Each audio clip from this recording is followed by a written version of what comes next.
Didorong KPK, Kejagung, dan Polri menyelidiki temuan PPATK transaksi triliunan terkait pemilu.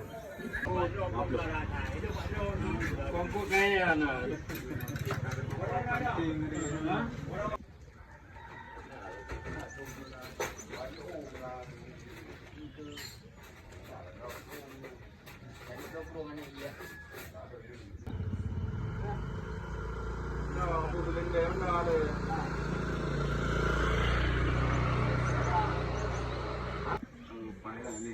Sejarah ibu juga ya.